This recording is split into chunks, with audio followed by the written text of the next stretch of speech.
All right, and bring the issues on the ground to your elected official. I understood that even though you vote to get someone in office, you want to make sure you hold them accountable.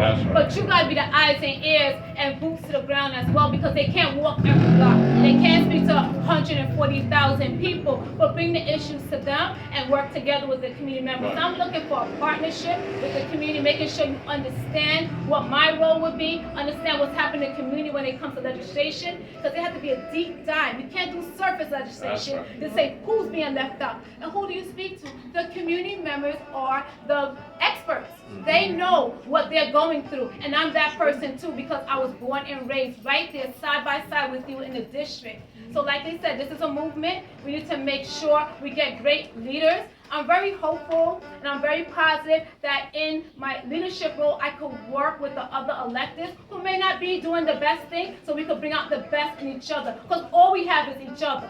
In the community, we have a black mayor, we have a black public advocate, we got people of color in leadership.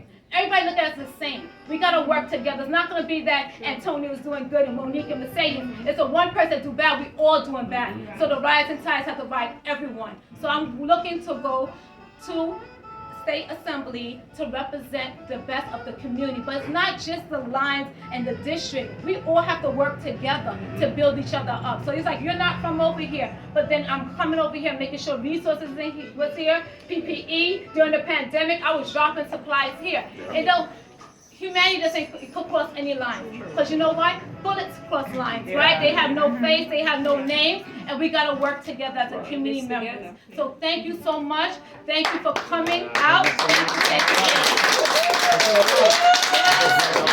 Thank you.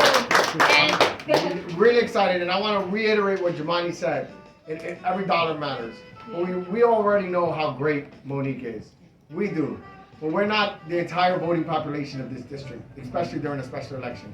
If we want the rest of the world, especially in this district, to know how amazing she is, we got to get her the funding so she can put a picture or a statement and get it out there to the general public. So again, before you leave, if you gave in $20, if you gave in $100, think about throwing another $25, another $20, another $10. It makes a difference. It can be the difference between winning the race by 5 votes or losing it by 5 votes. That's not let that be the case.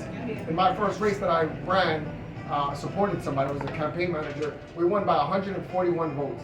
It gets that close, so you gotta be careful. Don't let it, in a special election, it can get even closer. Counties playing games, putting other Moniques on the ballot so that people get confused on who to vote for. That's the game people are playing. And it works though, they do it because it works. Because it works. So let's beat that back and make sure we get as much funding in as possible so we can support more. thank you so much. And just, he talked about the money, but I need to talk about the manpower. Yes. Because if you don't have nothing, you got something. You got 2 feet, you got a hand, 2 hands, and a mouth. And that's the manpower that they need, especially when it get close to election time. And that's when people fall off. That's when people decide that it's raining and I'm not coming out. That's when people decide that I've worked for already and I'm tired. But it is the end game. The one who gets to the finish line does not win. Pull it back. The one that gets to the finish line does not win. It's a person who crosses the finish line wins. And so we need to make sure that the manpower behind it. So if you, even if those of us, because we know that everybody might not have money, but that which you have, give. And if you don't have nothing else to give yourself. The time, say to yourself, I'm going to give her some time. I'm going to make sure that I get with the campaign manager and say, listen, put my name down. Here's my number. Let's work out a schedule for me. Because the more you give, the people that you know, because you could be walking in areas or being at a poll and somebody knows you, and they will ask you at that poll, who should I vote for? And you're going to say, Monique Chandler Waterman. I don't know if the whole name is on it. Okay,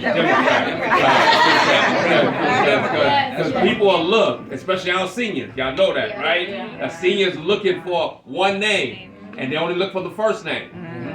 Y'all missed it. They look for the first name. Oh, Monique. Let me go in. I can get, oh, it's 2 Moniques. Now, which one is it? So you got to be there. You got to be at the polls, and you got to say the name. Because people only got a few seconds to remember the last person they heard when they go into the booth to vote. So that's what she need also, is that people are on the ground and that there, and they're gonna give their time. An hour or so, you can do it. Give your hour for the day so that you can make sure that she does cross the line, not get to the line. And remember, it's a special